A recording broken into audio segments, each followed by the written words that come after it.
Assalamualaikum warahmatullahi wabarakatuh. Waalaikumsalam warahmatullahi wabarakatuh. Kembali lagi di podcast kita semua di Go PKS, Gerai PKS. Gerai Oren PKS.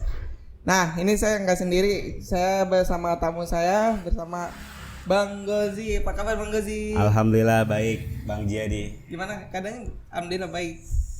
Alhamdulillah nih Kayaknya terlalu sibuk nih untuk hari ini. Iya, jadi kemarin tuh lagi disuruh standby bangun mulu di kantor ya. Terus beberapa hari atau beberapa pekan yang lalu tuh kan lagi masa-masa transisi musim ya, dari panas ke dingin, mulai hujan. Itu kayaknya radang-radang muncul lagi tuh pilek-pilek meler-meler, itu kayaknya juga agak bindeng. Mohon maaf nih kalau misalnya lagi ada air terjun yang mengalir. Apa tuh yang air terjun? Jadi banget. Nah, sekarang kan udah sukses menjadi staf ahli di DPRD. Apa emang dari kecil udah menjadi staf ahli atau ada lika-likunya? Oh, dari kecil enggak dong. Dari kecil masa langsung gede. Ya kalau anak kecil dulu kan kalau ditanya ya pengen jadi apa, Pak? Dua tuh, astronot atau dokter. Iya kan? Paling keren lah, atau guru lah. Tapi kalau kita dulu memang dari kecil itu pengen jadi dokter. Karena tulisannya jelek ya Kak. Tapi lama-kelamaan itu baru muncul ide ataupun keinginan jadi politisi itu ketika masa-masa SMP. Kemudian hilang tuh pas SMA. Pas SMA itu pengen jadi psikolog. Nah, dari psikolog itu ternyata pas masuk kuliah itu kecelakaan. Kuliah itu di UGM, milih UGM. Jurusan pertama tuh pengennya banget itu masuk psikologi. Kedua sastra Arab. Ketiga baru ilmu pemerintahan. Nah, kecelakaannya saya milih ilmu pemerintahan paling atas, nomor 1. Terus? Jadi udah langsung keterima tuh. Pengen psikologi malah gak dapet. Gitu Bang Jadi. Akhirnya dari situ muncullah, karena digodok terus ya belajar tentang politik dan pemerintahan. Cita-cita saya memang cita-cita sampai sekarang masih saya tetapin dalam hati, itu pengen jadi staf ahli presiden. Staf ahli Iya, presiden. benar. Saya tuh pengen punya filosofi sniper. Sniper itu gini. Sniper dalam misalnya tentara itu kan mereka menembak ya. Nembak tapi nggak kelihatan. Itu keren buat saya. Jadi kadang-kadang saya mikir setiap konsep-konsep kebijakan yang dilakukan oleh pemerintah, kepala negara, kepala pemerintahan, baik itu politisi segala macam ya, itu pasti kan ada yang bisikin, ada yang ngasih tahu. Padahal orang yang ngasih tahu itu nggak muncul. Misal kebijakan ini muncul dari siapa kita nggak tahu. Itu kayak itulah staf-staf ahli atau tenaga-tenaga ahli. Dan saya sampai sekarang pengen banget jadi tenaga ahli presiden.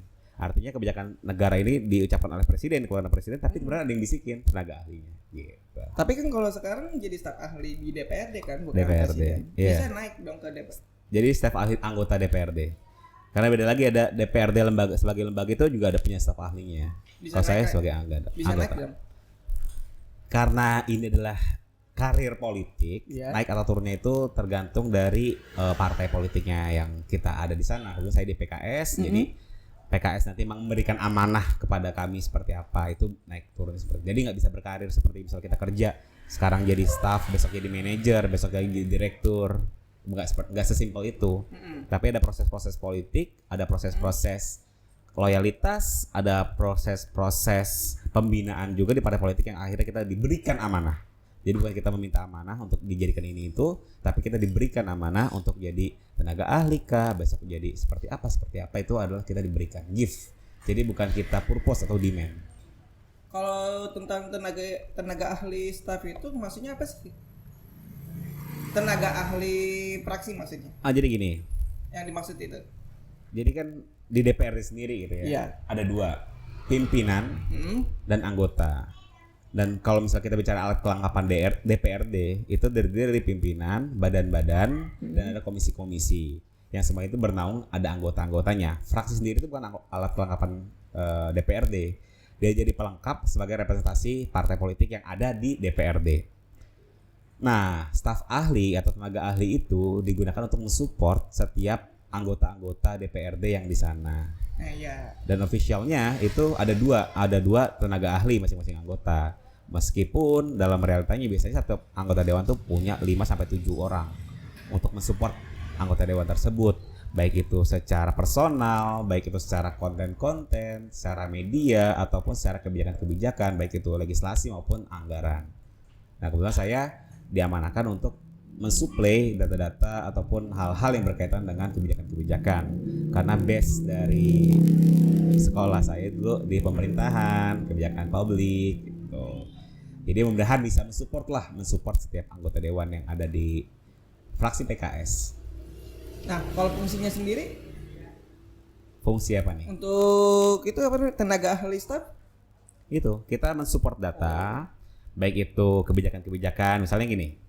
Contoh ya, pernah dulu kita bahas tentang perubahan rancangan peraturan daerah terkait rencana detail tata ruang Perda nomor 1 tahun 2014. Itu mau dirubah nih menjadi Raperda tentang RDTR di tahun harusnya 2019. Karena Perda tersebut setiap 5 tahun itu harus dirubah. Jadi tata ruang kita yang ada di Jakarta ini ada zona-zonanya kan. Iya, betul. Ini misalnya di RW 9 di tempat Go Cafe berdiri ini ada zona usaha, zona campuran, ada zona hunian, zona komersil, zona industri. Banyaklah zona industri di sini, karena banyak pabrik. Nah, itu harus diupdate tuh. Misalnya sekarang kita lihat ada Sedayu nih. Sedayu itu kan dulu pabrik, zona industri. Ketika dibangun Sedayu, itu zonanya berubah. Zona ungu komersil ataupun zona hunian karena ada perumahan di sana. Nah, perubahan-perubahan itu harus diupdate setiap 5 tahun.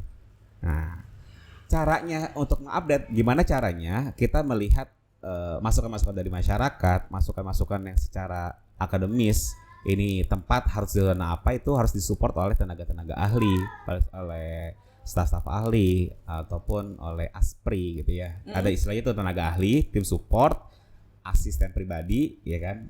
Itu istilah-istilahnya. Kita tuh nyari masukan dari masyarakat. Kira-kira apa nih yang mau dirubah? Tapi alhamdulillah kebanyakan dari yang mengusulkan kepada PKS itu misalnya kayak tempat-tempat ibadah, sekolah-sekolah yang secara perizinan mereka nggak keluar karena berbeda letak zonanya, itu kita input. Nah, dari sanalah kita mensupport kepada anggota-anggota dewan kita untuk menyampaikan. Jadi yang punya hak berbicara menyampaikan itu adalah anggota dewannya. Kita mensupport, Pak, ini tolong disampaikan terkait ini karena permintaan dari masyarakat bla bla bla bla bla bla. Soalnya rumah mereka ini masuknya zona hijau, padahal di sini zona hijaunya udah luas misalnya gitu. Pak, ini sekolah mau berdiri, udah lama berdiri 20 tahun tapi nggak keluar IMB-nya karena apa? Zonanya nggak sesuai.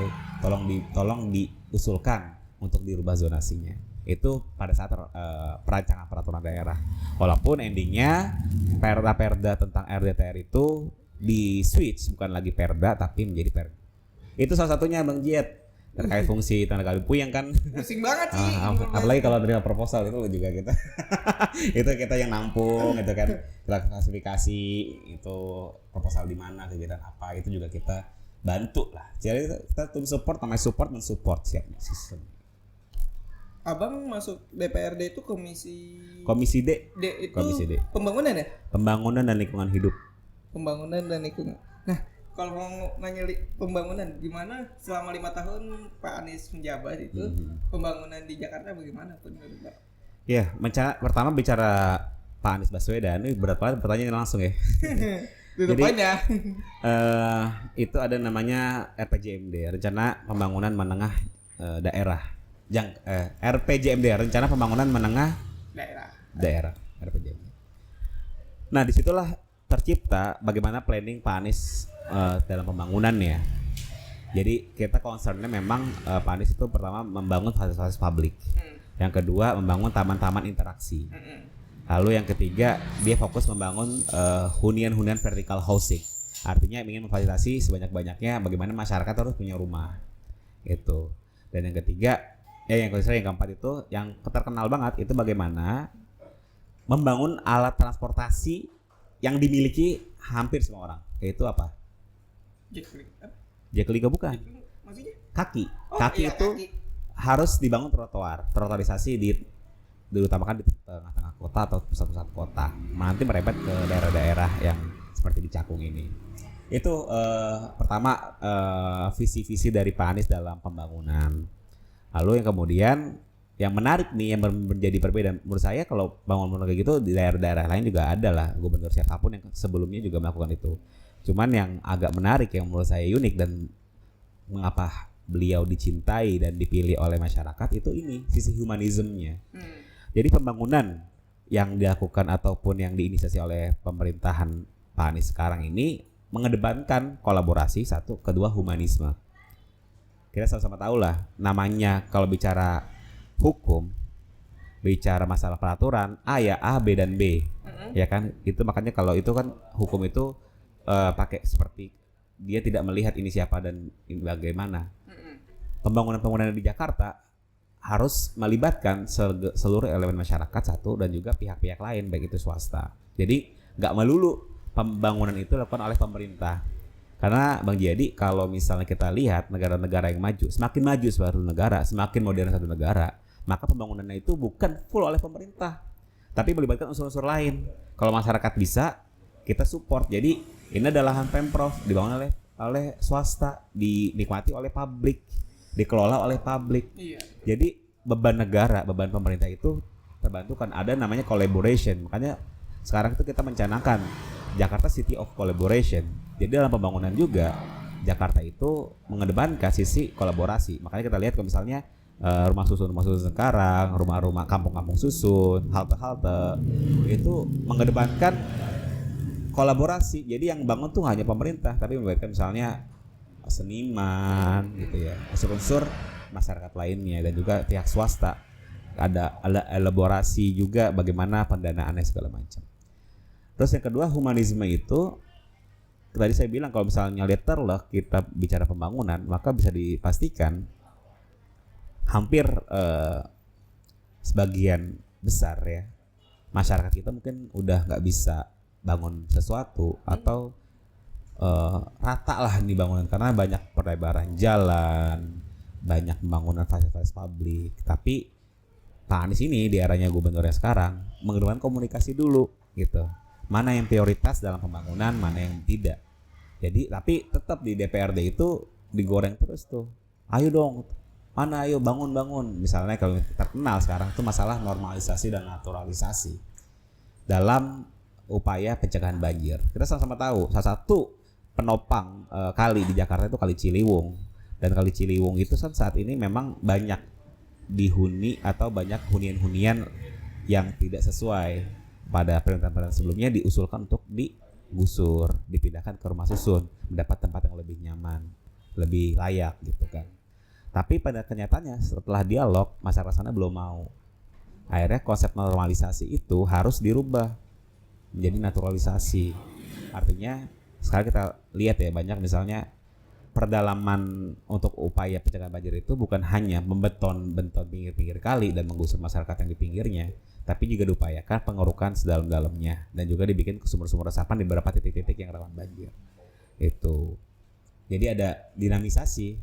Kita misalnya pemerintah nanti pengen jadi gubernur, nggak bisa lagi tuh kalau misalnya pakai konsep Pak Anies ya, nggak bisa lagi. Gue pengen ini, gue harus targetnya segini, ada masyarakat mana gue nggak mau tahu.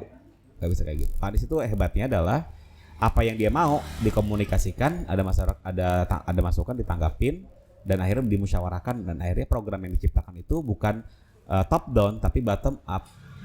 Jadi masyarakat yang mau apa dijembatani dan divalidasi. Iya. Itu sih menarik humanisme dan kolaborasi dalam pembangunan DKI Jakarta. Jujur kalau ngomongin tentang Pak Anies Baswedan saya kan juga termasuk komunitas yang keliling Jakarta, menikmati Jakarta. Jujur, Jakarta itu banyak perubahan Pak. Alhamdulillah ya. Dari apa namanya trotoarnya itu udah mulai bagus. Betul. Nah ini kita juga kalau naik, kalau misalnya kita kalau mau ke Monas, sekarang udah nggak usah harus naik motor karena naik busway aja juga integrasi. Betul banget kemarin. 2 minggu yang lalu lah, dia kan nemenin istri kan, pengen ajak kota tua. Dia bilang, gak usah bawa mobil dari depan rumah, itu naik angkot, dari angkot nyambung ke Transjakarta, turun di Cikini, dari Cikini naik KRL, nah dari KRL pulangnya kita naik busway, dari busway terus naik MRT nyobain. Dan kita juga nyobain pedestrian yang ada di Sudirman dan di Salemba itu bagus banget. Kapan-kapan deh kita jalan. Boleh. Kita Walk tour tuh enak banget sumpah. Dari ya mudah-mudahan aja nanti di sini nih ada Jaklingko dan dari Sedayu juga bisa akses langsung ke Kelapa Gading LRT, jadi kita bisa connecting. Tapi katanya sih Pulau Gadung lagi ditutup dulu. Pulau Gadung ditutup terminalnya? Iya kayaknya nggak bisa deh ke Pulau Gadung terminal naik busway-nya. Oh iya, jadi memang transportasi yang ada ini lagi dilingkan lah ya. Kan kalau bicara planning ya, kalau misalnya kita lihat di peta RDTR itu kan ada mau kita di depan di Raya Bekasi itu juga kita mau bikin namanya kayak angkutan massal lah ya, baik itu LRT atau MRT atau kereta-kereta ataupun artinya ada angkutan massal yang menampung di daerah Bekasi dan di Parcakung. Itu harapannya nanti masyarakat terbiasa untuk menggunakan transportasi massal. Gak mudah ya, kalau dihitung-hitung ya Bang Jiyadi. Misalnya kita naik motor, seminggu 30.000 lah kita keluar ongkos ya kan, 30.000 dan itu cepet ya kan. Kalau naik motor cepet gak? Cepet sih. Tapi kalau naik angkot gitu ya, kadang kita sebagai pekerja gitu ya, kalau kita misalnya punya waktu yang sangat sempit, itu nggak bisa. Misalnya kita mau ke daerah dari sini nih, dari Cakung mau ke daerah mana nih? Ke daerah Gambir ya, Kebun Sirih gitu kan. Itu kalau naik angkot paling cepat itu jam 1,5 jam lah. Tapi kalau naik motor setengah jam nyampe. Itu kan yang dilihat dari manusia, dari kitanya kan secara ininya, secara waktu lebih efisien. Dan secara ongkos lebih ekonomis gitu. Namun itulah kenapa kita di luar negeri kok bisa, di kita nggak, di sini nggak bisa, karena di sana itu hal-hal yang sifatnya private itu lebih gede. Pajak motor di sana tuh mahal. Parkir kita berapa? 2.000 kan? 2.000. Kalau sana enggak. Kerjaan itu bisa 40.000-an. Oh, kirim gratis. Jadi orang secara rasional orang mikir, oh iya ya, daripada gue kena parkir 40.000 sejam gitu ya, atau 20.000 sejam dengan gue naik angkot. Oh tapi kan gue macet. Oh kalau daripada gue macet, berarti gue harus bangun lebih awal, bahkan lebih awal. Nah dari situnya nanti lama kelamaan ketika pengguna kendaraan pribadi lebih sedikit, itu tragedi of the common itu semakin mengecil sehingga kemacetan mungkin bisa terurai. Mungkin itu sih. Enak banget sih kalau sekarang kita mau keliling Jakarta, tapi kedepannya kalau saya lihat kayaknya bakal bagus sih Jakarta kedepannya lebih maju walaupun bukan ibu kota lagi. Tapi masih ibu kota kan sekarang? Sekarang secara administratif Kofadis ya, karena undang-undang tentang ibu kota Kofadis itu masih menggantung. Ya, secara undang-undang sudah keluar tuh ibu kota negara menetapkan bahwa Kalimantan sebagai ibu kota negara Republik Indonesia. Tapi DKI Jakarta menyikapi pembentukan undang-undang tersebut belum ada. Makanya nanti ini lagi digodok juga oleh DPRD, oleh gubernur tentang bagaimana nih DKI Jakarta statusnya seperti apakah masih daerah khusus atau daerah istimewa atau daerah otorita, seperti apa masih dirancang. Nah, emang bisa ya? Bisa. Enggak kan kalau di Jogja kan emang udah daerah istimewa. Apakah Jakarta bisa seperti Jogja daerah istimewa juga? Nah, gini menariknya dalam kebijakan itu nggak ada yang nggak mungkin. Tergantung siapa yang mau bikin kebijakannya. Masalahnya sekarang ketika DKI Jakarta bisa aja menjadi daerah khusus ekonomi.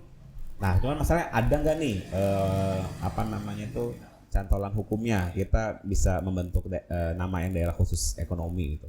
Atau yang ada kan ada istimewa gitu, baik di Aceh ataupun di di Jogja karena ke sejarah mereka gitu ya. Dan di Papua juga ada otonomi khusus. Kalimantan ibu kota negara juga sebenarnya otoritas negara yang dimana pemimpinnya sebenarnya nggak dipilih. Kita juga bisa tergantung goodwill dari anggota DPR RI, Kementerian Dalam Negeri gitu ya, dan juga Presiden. Kalau gubernur dan DPRD ikut dari pemerintah pusat mau seperti apa, kita tinggal merancang secara undang-undang teknisnya atau peraturan daerah teknisnya yang mengatur tentang DKI Jakarta ataupun ketika Jakarta bukan jadi ibu kota lagi. Nah ini kan kalau ngomongin Anies Baswedan bisa ada dua opsi nih tentang Jakarta iya, tentang pencalonannya sebagai presiden iya. Kalau ngomongin DKI Jakarta apa ya, sedikit agak bingung sih kalau ngomongin DKI Jakarta karena udah semuanya dianuin sama itu. Dikit lagi kan sebulan lagi ya Pak Anies Baswedan selesai. Iya, ini tanggal 13 besok. Tanggal 13 sudah hari besok ya? Iya. Tanggal 13 besok itu DPRD menggelar sidang paripurna. Ini mudah-mudahan bisa ditampilin ya sebelum tanggal 13. Tanggal 13 besok ini Bang, Anies Baswedan ini besok mengumumkan pemberhentian DPRD akan menggelar paripurna pemberhentian Anies Baswedan. ini harus tayang sebelum tanggal 13 besok. nih. Ini menarik nih. Iya nih. Terus tanggal 16 September besok itu DPRD harus mengusulkan 3 nama. Dari Kementerian Dalam Negeri sudah mempunyai 3 nama nih. Ada Pak Heru Budianto, maaf kalau salah namanya, itu Kaset Pres. Terus ada dari KSP, Kepala KSP juga Pak Juri Ardianto, salah namanya. Satu lagi Pak Sekda yang sekarang Pak Marul Matali. Nah, 3 ketemu tuh sama beliau. baik ya. Iya. Aduh, udah kode nih kayaknya. 3 lagi mau diusulkan oleh DPRD, baik nama yang sama ataupun berbeda, itu akan diusulkan oleh DPRD. Nanti akan dimusyawarahkan di Kementerian Dalam Negeri siapa yang akan menjadi pejabat gubernur. Namanya PJ, bukan PLT ya, bukan pengganti tapi PJ, pejabat gubernur, karena nggak dipilih secara langsung tapi ditunjuk oleh Kementerian Dalam Negeri. Sebenarnya menarik tuh kalau membahas itu, tapi kayaknya itu bakal panjang banget ya. Bagaimana sebenarnya ini konsep yang ideal ketika Kementerian Dalam Negeri menunjuk langsung gubernur sebagai pejabat gubernur sebagai bentuk dekonsentrasi. Seberapa penting DPRD untuk atas pergantian gubernur? Nah, ini menarik. Kita kan tahun 2016 atau 2017 saya masih kan enggak pemilihan gubernur kemarin. 7, pokoknya 5 tahun. Kampanyenya 2016, pemilihannya 2017, dilantikkan tahun 2017. Nah, itu kan kita terlibat langsung ya, masyarakat itu terlibat langsung dalam pemilihan, bener kan? Kemarin jadi milih siapa? Rahasia ya. Rahasia. Baru mau nyebut. Itu rahasia ya. Rahasia. Jadi kita milih siapa itu rahasia. Kemarin kita, tapi nggak apa-apa lah kan karena pemilihannya kan udah lama. Ya kan udah mau selesai juga kan, Pak. Kita milih Pak Anies kemarin. Ya, kita milih Pak Pak Anies. Anies. Kita support dan dukung Pak Anies sebagai gubernur dan Pak Sandiaga Uno. Nah, itu ada pelibatan langsung masyarakat, pemilihan langsung gubernur. Nah, besok nih 2017 tambah 5 tahun 2022 udah habis masa jabatannya. Idealnya di tahun 2022 ini ada pemilu, benar nggak? Ada pilgub lagi nih, pemilih lagi siapa kayak nyalonin gitu kan.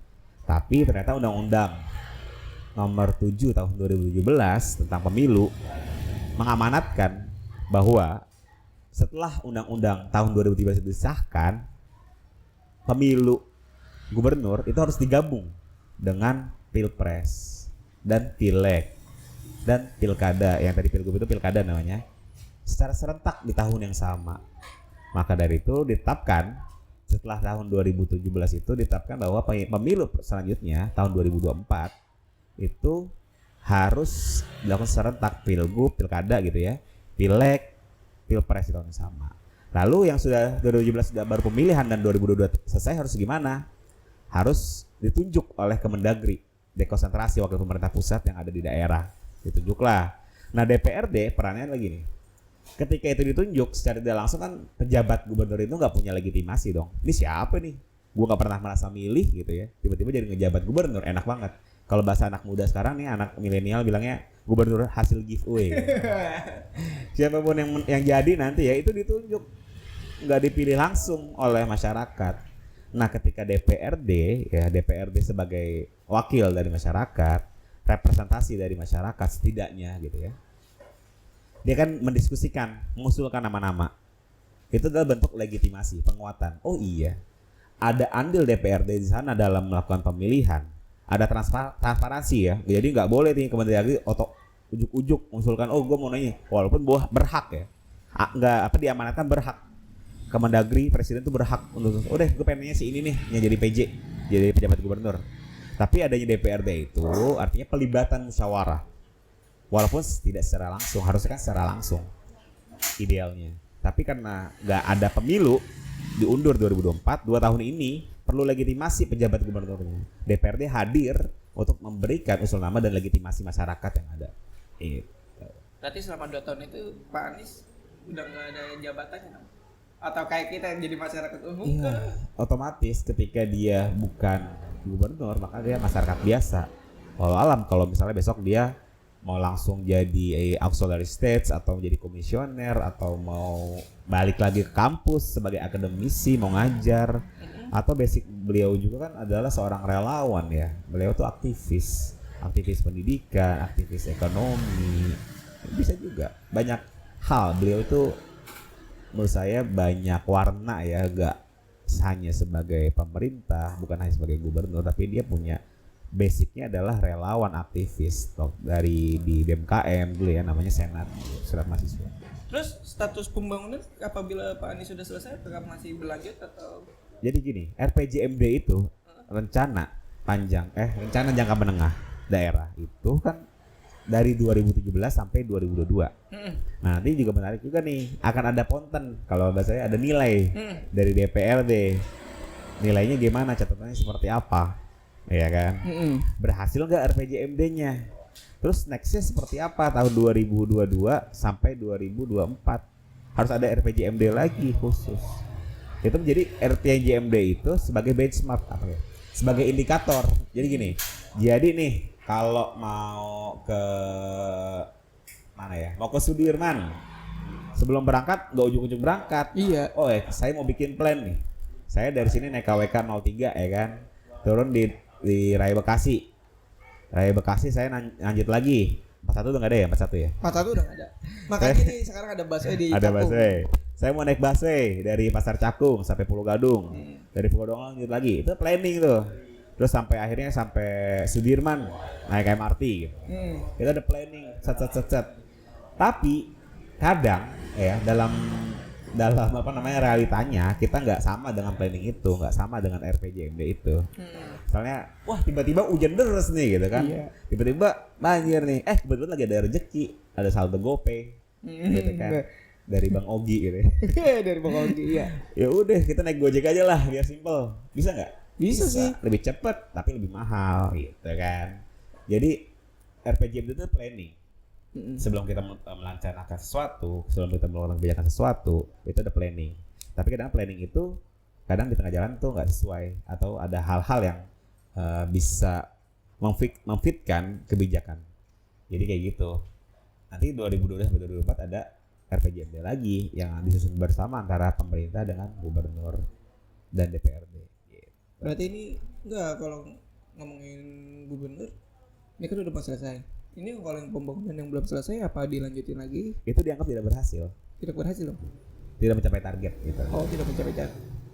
Berarti selesai itu. Selesai. Jadi penilaiannya itu per 5 tahun. Per 5 tahun. Mau besok misalnya mau maju lagi, nilainya satu periode. Gak bisa misalnya kayak Pak Jokowi nih ya. Pak Jokowi kan presiden dari 2014 sampai 2019. Terus 2019 sampai nanti 2024 ya. Itu nggak bisa selama 10 tahun dinilai satu periode, satu rangkaian. Tapi satu periode 2004 sampai 2019 seperti apa, 2019 sampai 2024 seperti apa. Misalnya ada yang mencapai target, ada yang tidak mencapai target. Yang kita evaluasikan kenapa tidak mencapai target, alasannya apa. Ya paling fix banget di masa Pak Anies ini kan penyesuaian anggaran di masa-masa Covid ya, dari tahun 2020 sampai 2021 kemarin itu banyak anggaran-anggaran yang tidak boleh digunakan karena dialihkan untuk penanganan COVID-19. Oh, gitu ya, paham. Biasanya Pak Anies itu kan selalu menggandeng anak milenial. Emang ya, kita aja juga termasuk anak milenial. Ya. Seberapa penting sih anak muda masuk ke dunia politik? Anak muda masuk ke dunia politik penting banget. Masa mau bokap kita terus? Itu pertanyaan satu. Yang kedua, kebijakan itu adalah representasi atau mewakili. Kalau misalnya nggak ada unsur anak muda dalam penentuan sebuah kebijakan, maka kebijakan itu hanya diisi oleh orang-orang yang ada di sana gitu. Apakah di sana orang tua gitu ya. Gak hanya anak muda, perempuan juga wajib untuk masuk ke dunia politik. Makanya ada afirmasi perempuan 30% sebagai bentuk apa ya, percepatan. Oke, ayo perempuan, ayo maju. Anak muda pun harus seperti itu ya. Walaupun belum ada nih.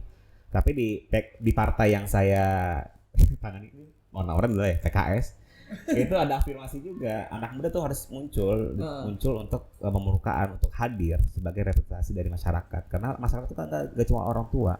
Masyarakat itu gak cuma ibu-ibu, gak cuma bapak, tapi ada anak muda di sana.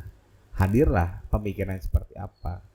Karena dengan adanya anak muda itu setidaknya ada hal-hal yang luput dari pantauan anak orang-orang tua, daripada senior, daripada guru-guru kita gitu ya, dan adanya anak muda itu menjadi poin penting. Itu satu.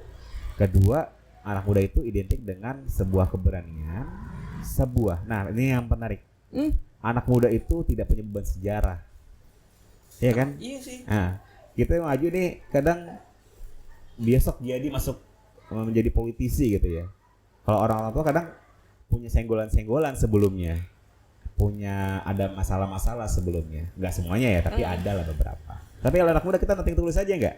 Kita maju aja, kita menyampaikan visi misi kita gitu ya. Kita bersosialisasi tanpa ada beban sejarah dari diri kita, karena anak muda itu yang kita punya adalah masa depan. Kalau orang-orang zaman dahulu yang dipunya adalah masa lalunya. Jadi kita diuntungkan dengan itu.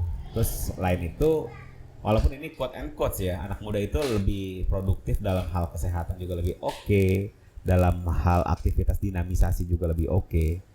Walaupun ya sekarang nih anak-anak muda juga lagi banyak yang sakit-sakitan juga gitu ya. Makanya itu perlu juga olahraga, senam ya, KSN gitu ya.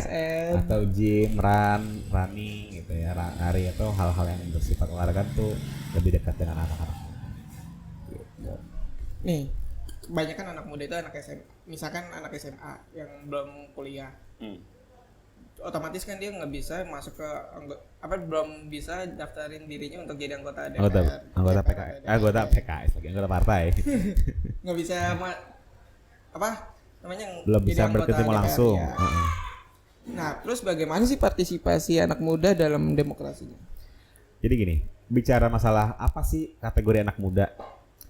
Ada 2 rujukan, Undang-Undang Kepemudaan dan juga Perda Kepemudaan. Di situ disebutkan bahwa definisi anak muda itu 17 sampai 30 tahun.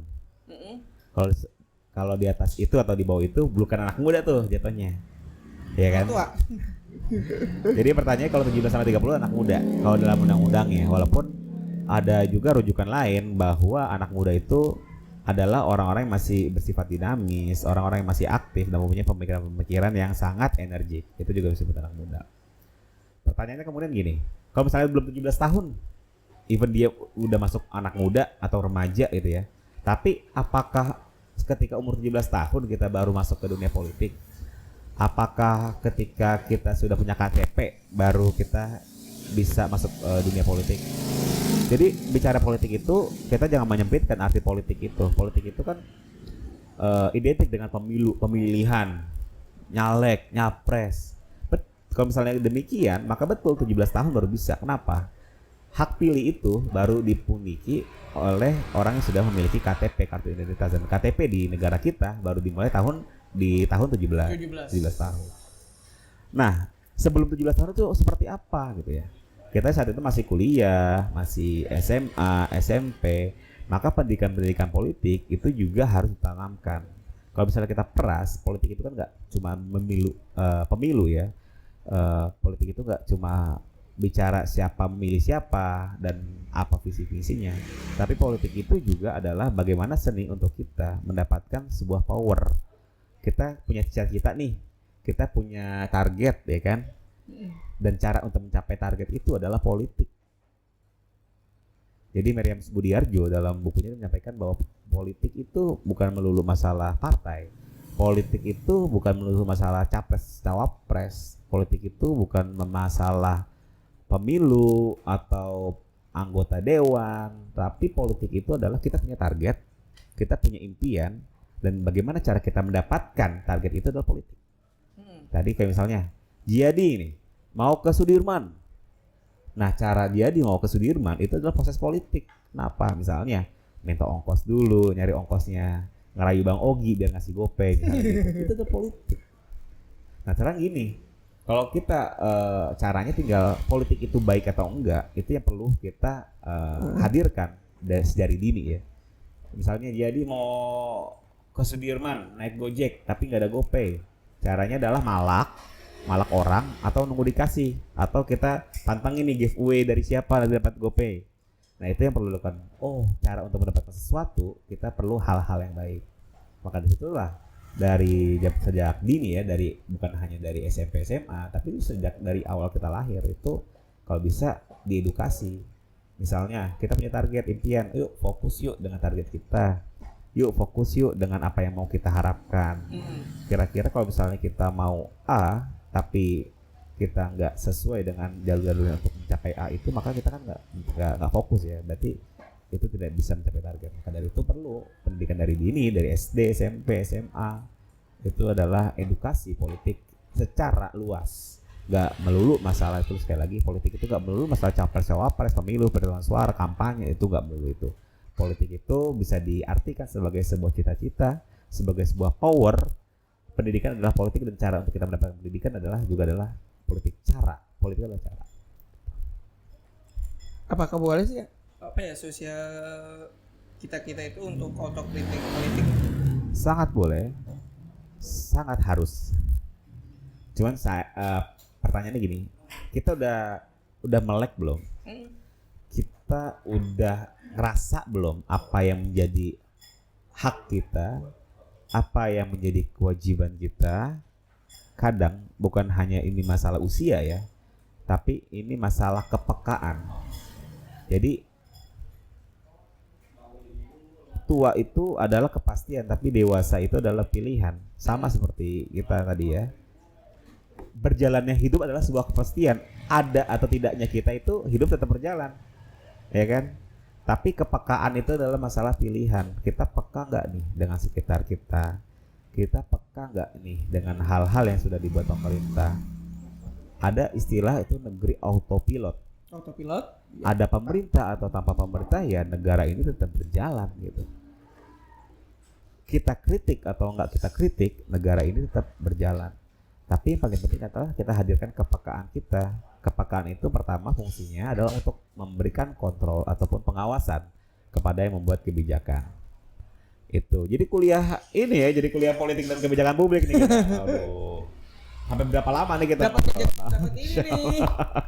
Ilmu gratis. Iya, ini materi kuliah kebijakan publik.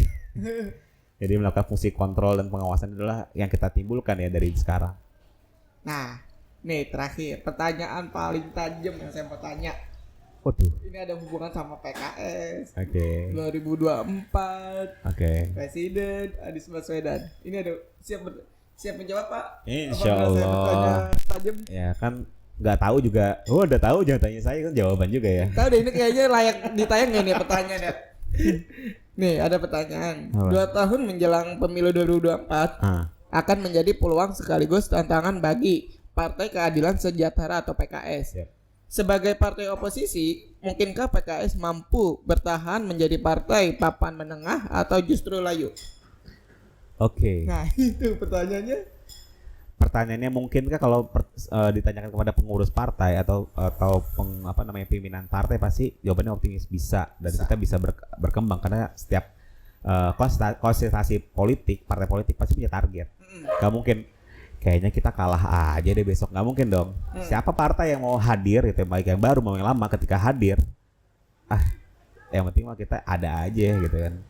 Nggak mungkin, pasti kita punya target 20%, target 30% ya kan, target sekian kursi. Itu adalah sebuah target yang harus dimiliki bukan hanya partai politik ya, setiap organisasi, Go Cafe ataupun podcast kita semua ini juga pasti punya target kan. Berapa nih kita menjangkau berapa pendengar dalam 1 hari atau 1 bulan, 1 pekan, 1 tahun, berapa followers subscriber kita, itu punya target. Gak mungkin ya udahlah 2 juga alhamdulillah. Target. Realitanya kita belum tahu nih. Realita itu tergantung effort. Antara target dan effort itu adalah realita. Nah, PKS sendiri kita punya target yang mungkin di di sosial media ataupun di berita-berita ternama sudah punya target. Ya, target setiap partai yang hadir itu nomor 1 lah, ya nggak sih? Nomor 1 di negara kita. Tapi tentu semua partai yang mau pasti nomor 1. Nah akhirnya caranya supaya kita bisa survive adalah dengan apa? Kehadiran PKS benar-benar dirasakan oleh masyarakat. Turun ke tiap lini-lini masyarakat, menyapa, paling penting itu menyapa. 1, kedua adalah hadir dalam setiap kebijakan-kebijakan yang ada. Yang paling penting adalah seperti yang sekarang disuarakan oleh PKS di DPR RI, walaupun sendirian nih. Sebenarnya menolak dua, ada partai yang itu sama PKS. Tapi yang secara lantang mengucapkan bahwa PKS benar-benar menolak kenaikan BBM. Itu adalah fungsi dari kita. Bagaimana menyuarakan apa yang benar-benar dirasakan masyarakat. Oh enggak kok, saya masyarakat gak berimpact gitu. Oke. Tapi ada loh masyarakat yang terimpact dengan kenaikan BBM ini. Dan itu yang tidak tersuarakan. Yang nggak merasakan impact kan udah disuarain gitu kan. Saya nggak merasakan impact, ya udah disuarain. Apa yang nggak disuarain seperti apa? Dinaikin. Kalau lu ke impact kan naikin BBM, gue naikin. Tapi ada juga masyarakat yang terkena impact gitu ya. Driver-driver ataupun supir-supir atau pedagang-pedagang itu kan kena impact. Itu nggak ada wadah untuk menyuarakan. Nah, PKS itu menyuarakan hal-hal yang tidak tersuarakan. Kita sebagai oposisi, sebenarnya kata yang tepat bukan oposisi ya. Kata yang tepat adalah check and balance. Checks and balance. Semua partai di DPR RI harusnya melakukan check and balance. Kalau kata Iwan Fals gimana? Menjadi hanya sebagai koor, nyanyian, paduan suara. Harusnya nggak kayak gitu. Pemerintah walaupun partai siapa, ketika dia di DPR itu melakukan check and balance, melakukan kritik. Itu tupoksinya. Dan secara murni yang dilakukan oleh PKS itu melakukan fungsi pengawasan yang harus dilakukan oleh instansi DPR. Sekarang kan realitanya pimpinan DPR dan presidennya jadi partai yang sama, itu yang agak sulit. Maka itu perlu ada dukungan masyarakat. Jangan musuhi anggota dewan kita. Jadi kita bersama oleh anggota dewan kita sebagai melakukan check and balance kepada pemerintah. Pemerintah itu harus dilakukan check and balance, koreksi. Nggak semuanya salah, nggak semuanya benar gitu. Yang besar jangan dikecil-kecilkan, yang kecil jangan dibesar-besarkan. Gitu Bang Dian. Enaknya ketemu orang anggota gini nih, kita bisa langsung ngulik. Gitu. Kalau ngomongin BBM nih ya, kemarin kan saya habis ke daerah Curug, di daerah itu Puncak. Itu sepanjang Curug perjalanan. Cilember. Iya, sepanjang perjalanan itu.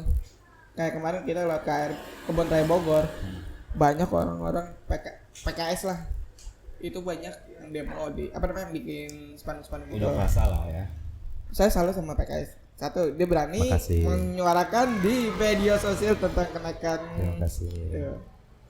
Seberapa penting sih itu Bang untuk menyuarakan? Iya. Jadi pernah ini kan, bukan anekdot sih, kayak di sosial media itu bilang, gue capek ngomong mulu gitu ya, nggak pernah didengar oleh pemerintah misalnya. PKS kok masih mau nyuarain sih? Kan belum tentu juga berubah. Ingat gitu, berapa kali pemerintah kita itu melakukan kebijakan test the water. Tahu nggak test the water? Apa itu? Uji coba aja gitu. Naikin aja dulu, nanti juga masyarakat antang-antang aja. Tapi kalau semakin kita protes gitu ya, ada yang hal-hal yang dirugikan. Jadi sebenarnya yang dilakukan PKS dua nih ya, terkait masalah kenaikan BBM. Pertama, dia menyuarakan jangan dinaikin. Banyak masyarakat yang tambah susah ketika naiknya BBM gitu ya. Yang kedua, pemerintah kan pengen mengalihkan subsidi dari BBM itu ke dalam produk PLT, bantuan langsung tunai. Jadi cost subsidinya itu, pengeluaran subsidi itu tetap ada. Cuman bentuknya itu nggak dikonversi sebagai diskon, sebagai pengurangan harga bensin, tapi dikasih langsung. Nah, kita itu memastikan penyalurannya itu benar nggak, sistemnya benar nggak, atau jangan-jangan ada hal-hal yang quotes and quotes, paham lah ya, yang kita harus khawatirkan. Loh, kok apa-apa curiga mulu? Bukan curiga, fungsi kita sebagai anggota DPR RI, bukan kita ya, maksudnya para anggota dewan dari PKS itu adalah melakukan fungsi DPR. Bukan fungsi partai sebagai partai oposisi, bukan. Fungsi DPR itu bukan hanya iya aja pemerintah maunya apa. DPR RI sebagai lembaga, baik itu dari partai yang sama, partai yang dukung pemerintah, harusnya melakukan koreksi, mengingatkan. Tapi saya yakin, ya kan di DPR RI itu isinya itu kan partai-partai, ya ada yang kedengaran di media itu adalah secara ofisial keputusan partai, tapi banyak juga anggota-anggota DPR RI itu yang sejalan dengan PKS. Janganlah, siapa sih yang mau nyulitin masyarakat? Ada nggak? Orang yang mau nyulitin masyarakat? Nggak ada. Cuman ya karena tersandera dengan keputusan partainya, gitu aja. Guys, ini udah mulai panas guys, masalah politik guys. Nih ada pertanyaan lagi. Oh, banyak juga nih. Ini ada pertanyaan dari follower katanya. Mengapa sih sebagian besar aspirasi warga Indonesia tidak terwadahi? Nah, jadi menarik ya. Kenapa aspirasi keinginan kita tidak terwadahi? Misalnya ya, problemnya itu banyak. Kalau tanya jabarin banyak penyebabnya. Pertama adalah aspirasinya itu bentuknya seperti apa. Kedua, misalnya di Musrembang lah, di DKI Jakarta kan aspirasi itu dijalankan oleh dua pemerintah ya. Pertama pemerintah daerah, yang kedua pemerintah pusat. Jadi yang menjalankan kebijakan itu dua, pemerintah daerah dan pemerintah pusat. Alhamdulillah di Jakarta itu cuma ada satu pemerintah daerah, provinsi, gubernur. Kalau di daerah lain ada gubernur, ada wali kota, ada bupati gitu kan. Lebih banyak mereka. Nah, kenapa banyak hal-hal yang menjadi keinginan masyarakat untuk dilakukan perbaikan tapi tidak bisa juga terrealisasi, kan itu permasalahannya. Kita harusnya enaknya bicara sih case per case ya, kasus ke kasus. Kasus apa nih yang belum diwadahi, terus apa nih kenapa permasalahan lebih enak. Biasanya itu dua. Pertama, ini masalah pelimpahan kewenangan. Jadi yang paling banget dan bahasanya template ya, itu bukan wewenang saya, itu bukan tugas saya, kan itu sering tuh. Misalnya kita mau mengajukan pada si A, kepada si B, Pak tolong dong saya diginiin, tolong dibantu di tapi jangan aspirasi pribadi ya, misalnya saya mau jajan nih sebulan 300.000, waduh itu pasti nggak bisa karena pemerintah itu hanya membantu terkait kepentingan umum. Lalu untuk kepentingan umum, kok saya minta dong tolong diperbaiki, tolong dibangunin ini, tolong difasilitasin ini ke sekolah pendidikan segala macam. Itu kadang-kadang pertanyaannya, jawaban dari pemerintah itu biasanya itu bukan wewenang saya, itu bukan tugas saya. Tapi kita nggak punya badan yang untuk kasih ini aja nih gitu. Walaupun kita sekarang udah punya jaki itu misalnya kita melaporkan sesuatu, misalnya bukan tupoksi kan, misalnya tolong dong SDA aspalin jalan, otomatis dong dinas sumber daya alam itu dinas sumber daya air itu bukan untuk benerin jalan, tapi jaki akan mendirectnya langsung ke Bina Marga misalnya gitu. Misalnya jadi lintas kewenangan satu, akhirnya belum bisa terserap aspirasi. Cuman lambat banget tuh kayak gitu, lambat banget pengalihan dari satu dinas ke dinas yang lain itu kadang lama banget, harusnya lebih simpel. Lalu yang kedua tumpukan kewenangan antara pemerintah daerah dengan pemerintah pusat. Jadi misalnya adalah di salah satu RW kita itu RW-nya itu RW DKI Jakarta gitu ya. RW-nya itu punya Pak RW-nya di rapat, diajak rapat juga sama Pak Lurah gitu ya, sama Pak Camat. Tapi daerahnya itu adalah punya kewenangan dari pemerintah pusat. Apakah itu tentara atau polisi. Misalnya di Cipinang ada satu RW yang isinya itu markas polisi, di Tangerang Barat ada satu RW yang isinya tentara. Pembangunan yang di dalam komplek itu ketika pemerintah daerah memberikan bantuan itu nggak boleh. Kenapa nggak boleh? Karena secara tupoksi, secara kewenangannya bukan menjadi penanggung jawab anggaran DPR, menjadi tanggung jawab pemerintah daerah, kecuali pemerintah daerah memberikan hibah kepada TNI itu atau kepada Polri, atau juga di Penggilingan ada RW10 itu punya BLUD atau PT PIK ya, apa sih namanya, PIK punya suatu perusahaan yang itu nggak boleh dibantu langsung oleh pemerintah menerima anggaran. Lalu yang ketiga yaitu biasanya masalah budget. DKI Jakarta itu dalam 1 tahun menganggarkan paling tinggi waktu itu pernah 97 triliun. Berapa? 97 triliun. Walaupun karena Covid dan segala macam itu menyusut 50 sampai 80 triliun. Itu targetnya ya. Penyerapannya kadang nggak sampai segitu, paling 70 triliun, 80 triliun, 87 triliun. Sementara kalau misalnya kita lihat, boleh dikalkulasi gitu ya, berapa sih anggaran yang dibutuhkan dalam 1 tahun kalau misalnya semua diakomodir, pasti lebih dari itu. Maka dari itu kadang-kadang itu nggak dilihat namanya kebijakan umum anggaran prioritas. Mana nih yang diprioritaskan di satu kelurahan, satu RW, di satu kecamatan. Perlu diprioritaskan, perlu dipilih-pilih. Pemilihan-pemilihan itu kadang-kadang aspirasi kita tidak terjamah. Atau ada juga pernah saya ngobrol sama salah satu dinas. Cakung itu masuknya Jakarta ya. Saya kira masuknya Bekasi, jadi nggak pernah dilirik. Ini gimana kan gitu. Jadi mispersepsi dari pemerintah daerah dalam menganggarkan, memprioritaskan. Sebenarnya ada anggaran, cuman tidak diprioritaskan. Maka itu perlu ada prioritas supaya aspirasi itu bisa tersampaikan. Anak muda boleh nggak sih kritik, tapi dia nggak tahu itu masalahnya apa? Idealnya dalam setiap musyawarah perencanaan pembangunan itu harus melibatkan anak muda. Idealnya. Tapi ada dua hal. Misalnya anak mudanya nggak diundang atau anak mudanya diundang tapi nggak datang. Ya karena waktu ya, kadang-kadang kan bicara kayak gini kadang-kadang mungkin audiens kita juga apaan sih, gue nggak ngerti nih, skip aja. Iya. Tapi ada juga yang menarik. Makanya kadang-kadang nih ya, dari 10 konten yang digamari anak muda, yang nomor 1 itu olahraga, kedua seni, politik itu nomor 8. Jadi di situ aja ketahuan. Itu sebuah penelitian ya, sebuah survei dilakukan oleh lembaga publik bahwa anak muda itu demennya 1 olahraga, kedua tuh seni, ya kan, agama begitu. Politik nomor 8. Kalau saya pribadi sih saya masuk ke seni. Alhamdulillah. Public speaking. Kalau politik nomor berapa politik? Politik ya sekian lah. Nomor sekian ya. Jadi ya bukan prioritas 5 besar lah. Iya. Itu gambaran umum. Kenapa politik itu nggak menyenangkan dan dianggap sebagai sebuah hal yang membosankan gitu lah ya. Ya karena politik itu pertama bicara teori ya kan, angka-angka, ada anggaran, bicara masalah musyawarah, apalagi kalau misalnya kita masuk perdebatan. Jadi sama Gozi ini berbeda pendapat, ribut, orang malas dengerin. Malas dong. Iya, ribut ah. Kadang-kadang disitulah, padahal politik itu sebenarnya adalah sebuah cara, itu dia. Kita punya target, punya impian, politik itu caranya. Dan cara itu harusnya diinovasikan lebih ini. Podcast ini adalah salah satu bentuk politisasi nih. Jadi cara untuk kita menyampaikan ataupun menyampaikan pandangan, ide dengan belum tentu benar. Narasumber-narasumber ini yang hadir di sini bukan untuk mendikte, tapi menyuarakan. Kalau misalnya ada yang keberatan, ya boleh juga join di sini kan. Ayo dong kita diskusi. Jadi perbedaan itu bukan lagi kita sembunyikan, tapi kita tampilkan. Kita tampilkan perbedaan itu dan kita berjalan bersama dengan adanya perbedaan itu. Gitu.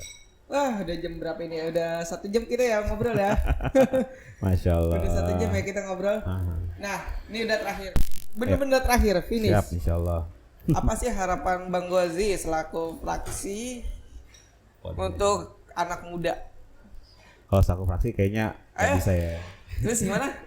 Sebagai pribadi aja Pribadi aja ya, Bang Gozi. Bang Gozi juga kan muda kan. Kalau sebagai fraksi, saya harus izin dulu dengan fraksi, boleh nggak nih? Kalau fraksi punya harapan apa? Maaf. Kalau saya gini, sebagai anak muda tuh pertama jangan takut. Karena gini, kita tuh hal yang paling kita khawatirkan takut salah. Ya emang salah kita diomelin. Tapi hal-hal yang membuat kita salah itu menjadi pembelajaran dan menjadi imun penguat kita untuk bisa langkah selanjutnya yang lebih bagus lagi, lebih hebat lagi. Itu yang pertama, jangan takut salah. Go ahead bahasanya. Lalu yang kedua ya, untuk masuk ke politik itu adalah seperti kamar mandi. Bisa sih. Kalau politik itu nggak pernah dibersihkan gitu ya. Ya udah, kita misalnya anak muda mau bersih-bersih gitu ya. Kita nggak pernah bantu bersih-bersih, ya udah akan selamanya seperti itu. Tapi kalau semakin banyak orang yang mau bersihin, kalau ibaratnya kita ini anak-anak muda sebagai baik clean-nya lah, sebagai wipolnya nih. Iya. Ya bahasanya dari luar, baru kita tuh masuk ke kamar mandi itu ya harus rajin-rajin bersih-bersih, harus kena sering-sering wipol biar wangi ya kan, biar bersih. Tapi kalau misalnya nggak ada anak muda ya akan selamanya seperti itu. Itu harapan untuk anak muda. Dan wah udah 1 jam, makasih ya Bang udah nemenin kita ngobrol. Sama-sama. Dapat ilmu tentang politik. Siap. Teman-teman, cukup sekian obrolan saya bersama Bang Gozi selaku staf ahli DPRD. Staf ahli anggota DPRD. Anggota DPRD Komisi D. Makasih ya Bang. Komisi D. Ya, siap, terima kasih sama Bang. Kita sampai ketemu podcast selanjutnya. Assalamualaikum warahmatullahi wabarakatuh. Waalaikumsalam warahmatullahi wabarakatuh.